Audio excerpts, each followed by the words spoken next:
Hi, ഇന്ന് നമുക്ക് ഗരം മസാല വീട്ടിലുണ്ടാക്കിയാലോ? നമ്മളുണ്ടാക്കുന്ന ഗരം മസാലയാകുമ്പോൾ കുറേ നാൾ ലാസ്റ്റ് ചെയ്യുകയും ചെയ്യും.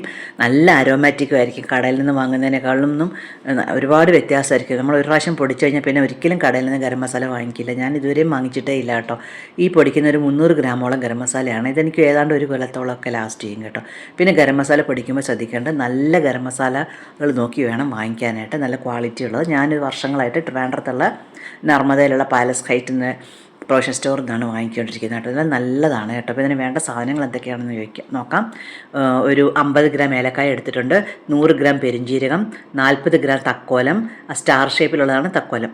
പിന്നെ ഗ്രാമ്പു ഒരു 40 ഗ്രാം, ജാതിപത്രി ഒരു 40 ഗ്രാം, കറുകപ്പട്ട 30 ഗ്രാം, ജാതിക്ക ഒന്നേ ഞാൻ എടുക്കുന്നുള്ളൂ. ഈ ഫോട്ടോയിൽ 3 കാണിച്ചതേ ഉള്ളൂ കേട്ടോ. ഞാനൊരു ജാതിക്കേ എടുക്കുന്നുള്ളൂ. ഓക്കെ, അപ്പോൾ ഇതെല്ലാം നന്നായിട്ട് കഴുകി ഉണക്കി കൊണ്ടുവന്നിരിക്കുകയാണ്. ഏലക്കായ ഞാൻ കഴുകിയിട്ടില്ല കേട്ടോ. ഏലക്കായ ഒഴിച്ച് ബാക്കിയെല്ലാം ഞാൻ കഴുകി ഉണക്കി കൊണ്ടുവന്നതാണ്. എന്നിട്ട് ഏലക്കായയുടെ തോല് ഞാൻ കളഞ്ഞെടുക്കുന്നുണ്ട്. അതിന് വേണ്ടിയിട്ടാണ് മിക്സഡ് ജാറിലേക്ക് ഇട്ട് കൊടുത്തിരിക്കുന്നത്. ഒരു 50 ഗ്രാം ഏലക്കായാണ് തോല് കളയാൻ വെച്ചെടുക്കുന്നത്. 1 സെക്കൻഡ് കൊണ്ട് നമുക്ക് ഇത്ര ഏലക്കായയുടെ തോല് നമുക്ക് കളഞ്ഞെടുക്കാം. എന്നാൽ ഏലക്കായ പൊടിഞ്ഞു പോവുകയും ചെയ്യില്ല. ജസ്റ്റ് മിക്സിയുടെ ചെറിയ ജാറിലേക്ക് ഇട്ട്, ജാറൊക്കെ നന്നായി വൃത്തിയായി ഉണക്കി വെച്ചതാണ് കേട്ടോ.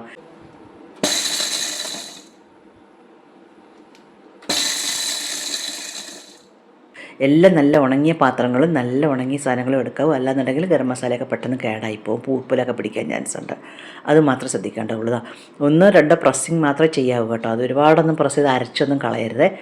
അപ്പോഴത്തേക്കും 1-2 പ്രസ് ഇടയ്ക്കൊന്ന് തുറന്ന് നോക്കിയാൽ മതി. ഒരു പ്രസ് ചെയ്ത് കഴിഞ്ഞ് തുറന്ന് നോക്കിയാൽ മതി എത്രയായി എന്നുള്ളത്. അപ്പം നമുക്ക് മനസ്സിലാവും.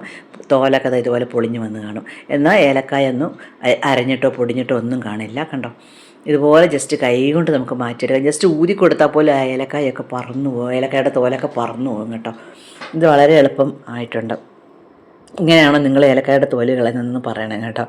അതുപോലെ ഇങ്ങനെയാണോ ഗരം മസാല പൊടിക്കുന്നത്, അതോ നിങ്ങൾ വേറെ ഏതെങ്കിലും എക്സ്ട്രാ ബേ ലീഫൊക്കെ ഇട്ട് പൊടിക്കുന്നുണ്ടോ, അതൊക്കെ ഒന്ന് പറയണേ. ബേ ലീഫൊക്കെ ഇട്ട് വേണേൽ പൊടിക്കാം കേട്ടോ. അതാ ഏലക്കായ ഞാൻ മാറ്റി വെച്ചിട്ടുണ്ട്. ഇനി നമുക്ക് കടായി അടുപ്പിൽ വെക്കണം. നന്നായിട്ട് ചൂടായ കടായിലേക്ക് വേണം ഗരം മസാല ഇട്ട് കൊടുക്കാനായിട്ട്. നന്നായി ചൂടായി കഴിഞ്ഞപ്പോൾ ഞാനൊന്ന് തീ കുറച്ച് വെച്ചിട്ടുണ്ട്.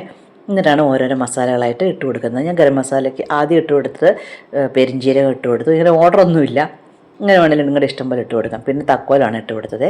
ഇതാണ് ജാതിപത്രി. ഇനി ഒരു ജാതിക്ക കണ്ട, ഞാൻ ഒരു ജാതിക്ക ഇട്ടിട്ടുള്ളൂ. മറ്റേത് ഫോട്ടോ എടുക്കാൻ വേണ്ടിയിട്ട് ഞാനൊരു 3 ജാതിക്ക എടുത്ത് വെച്ചതേ ഉള്ളൂ. ഇനി കറുകപ്പട്ട ഇട്ട് കൊടുത്തു. കറുകപ്പട്ട ഒരു 30 ഗ്രാമാണ് ഇട്ട് കൊടുത്തത്. നല്ല മണമുള്ള കറുകപ്പട്ടയാണ്, അതാണ് ഞാൻ കുറച്ചത് കേട്ടോ. അല്ലെങ്കിൽ ഓവറായിട്ട് കറുകപ്പട്ടയുടെ മണം നിൽക്കും. പിന്നെ ഇത് ഏലക്കായ ലാസ്റ്റ് ഇട്ട് കൊടുത്തു. നിങ്ങൾക്ക് ഏതിൻ്റെ ഫ്ലേവറാണോ കൂടുതൽ ഇഷ്ടം അത് വേണമെങ്കിൽ കുറച്ച് കൂട്ടിയിടാവുന്നതാണ് കേട്ടോ. പിന്നെ നമ്മൾ ഇത് എല്ലാ കറികൾക്കും ബേസായിട്ട് ഉണ്ടാക്കാൻ പറ്റുന്ന ഒരു ഗരം മസാലയാണ്. പിന്നെ ബാക്കി കറികൾക്ക് എക്സ്ട്രാ ആയിട്ടുള്ള മല്ലിപ്പൊടി, മുളക് പൊടി, കുരുമുളക്, ഉലുവ അതൊക്കെ നമ്മൾ ചേർത്താൽ മാത്രം മതി. ബേസായിട്ട് എപ്പോഴും ഇത് യൂസ് ചെയ്യാൻ പറ്റുന്ന ഒരു ഗരം മസാലയാണ് കേട്ടോ. ഞാൻ ഈ ഒരു ഗരം മസാല മാത്രമേ പൊടിച്ച് വെക്കാറുള്ളൂ. പിന്നെ ഒന്ന് ചെറുതായിട്ട് തണുത്തതിന് ശേഷം വേണം പൊടിക്കാൻ. എന്നാൽ തീരെ തണുത്തും പോകരുത് കേട്ടോ. ഒരു ചെറിയ ചൂടോടുകൂടി പൊടിച്ചാലേ ഇതുപോലെ നന്നായിട്ട് പൊടിഞ്ഞ് കിട്ടുള്ളൂ. ഞാൻ ഒരുപാട് ഫൈനാക്കി പൊടിക്കുന്നില്ല, ചെറിയൊരു തരിതരിപ്പോട് കൂടിയാണ് പൊടിച്ചെടുക്കുന്നത്. അപ്പോഴാണ് ഫ്ലേവർ നന്നായിട്ട് കറക്കി കിട്ടുന്നതായിട്ട് എനിക്ക് തോന്നിയത്. ഇതുപോലെ തണുക്കാൻ വെക്കുവാണേ. ചൂടോടുകൂടി നമ്മൾ ഒരിക്കലും കണ്ടെയ്നറിലാക്കി വെക്കരുത്. ഒന്ന് നന്നായിട്ട് തണുത്തതിന് ശേഷം മാത്രം നല്ല ഉണങ്ങിയ ഗ്ലാസ് കണ്ടെയ്നറിലേക്ക് മാറ്റി വെക്കണം. ഇത് 300 ഗ്രാം ഉണ്ട് കേട്ടോ. എന്നിട്ട് ഇത് അതുപോലെ എടുത്ത ദിവസം ഉപയോഗിക്കാൻ നോക്കരുത്. ഇതിൽ നിന്ന് 2 ആഴ്ചത്തേക്കൊക്കെ ഉള്ള ഗരം മസാല നമ്മളൊരു ചെറിയ ബോട്ടിലേക്ക് മാറ്റി വെച്ചിട്ട് യൂസ് ചെയ്യുന്നതായിരിക്കും നല്ലത്. അപ്പോൾ ഇതിൽ നിന്ന് ഇടയ്ക്ക് മാത്രം എടുത്താൽ മതി. അല്ലാന്നുണ്ടെങ്കിൽ ഇതിൻ്റെ ഫ്ലേവർ ലാസ്റ്റ് ചെയ്യില്ലല്ലോ. ഇത് എൻ്റെതൊക്കെ ഫ്ലേവർ 1 കൊല്ലം കഴിഞ്ഞാലും ഈ ഗരം മസാലയുടെ ഫ്ലേവറൊന്നും പോകാറില്ല കേട്ടോ. അപ്പം പിന്നെ ബേ ലീഫ്, വലിയ ഏലക്കായ, അതായത് ബ്ലാക്ക് കാർഡമമാണ്, പിന്നെ സാജീരകം, ഇതൊക്കെ നമ്മുടെ റെസിപ്പികൾക്കനുസരിച്ചിട്ട് എക്സ്ട്രാ ആഡ് ചെയ്യാവുന്നതാണ്. നമ്മൾ ഗരം മസാലയിൽ ഉപയോഗിക്കുന്ന എല്ലാ ഇൻഗ്രീഡിയൻസിനും അതിൻ്റെതായ ഹെൽത്ത് ബെനിഫിറ്റ്സ് ഉണ്ട്. എല്ലാം തന്നെ നല്ല ആൻറ്റി ഓക്സിഡൻസ് ആണ്. പിന്നെ ബ്ലോട്ടിങ്, ഇൻഡൈജഷൻ പോലുള്ള പ്രോബ്ലംസിനൊക്കെ വളരെ നല്ലതാണ്. പക്ഷേ എല്ലാം വളരെ കുറഞ്ഞ അളവിൽ മാത്രമേ ഉപയോഗിക്കാവൂ എന്നുള്ളത് നമ്മൾ പ്രത്യേകം ശ്രദ്ധിക്കണം. പിന്നെ ജാതിക്കയാണെങ്കിൽ നല്ല ഉറക്കം കിട്ടാൻ വേണ്ടി വളരെ കുറഞ്ഞ അളവിൽ പാലിൽ ചേർത്ത് കഴിക്കാവുന്നതാണ്. ജാതിപത്രി എന്ന് പറഞ്ഞാൽ ജാതിക്കക്കുരുവിൻ്റെ പുറത്തുള്ള നെറ്റ് പോലത്തെ നല്ല ചുവപ്പ് നിറത്തിലുള്ള ഒരു പാളിയാണ്.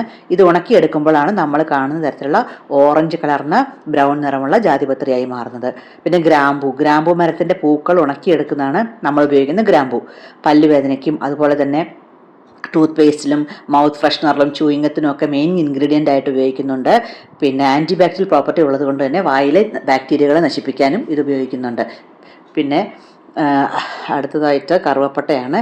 കറുവപ്പട്ട എന്ന് പറയുന്ന മരത്തിൻ്റെ തൊലിയാണ്. ബ്ലഡ് ഷുഗർ കൺട്രോൾ ചെയ്യാൻ കറുവപ്പട്ട വളരെ നല്ലതാണ്. പക്ഷേ എല്ലാം വളരെ കുറഞ്ഞ അളവിൽ ഉപയോഗിക്കാൻ മാത്രം ശ്രദ്ധിക്കണം. വീഡിയോ ഇഷ്ടമായെങ്കിൽ ലൈക്ക് ചെയ്യണേ, സബ്സ്ക്രൈബ് ചെയ്യണേ, അതുപോലെ കമൻറ്റും ചെയ്യണേ. Have A good day. Thank you.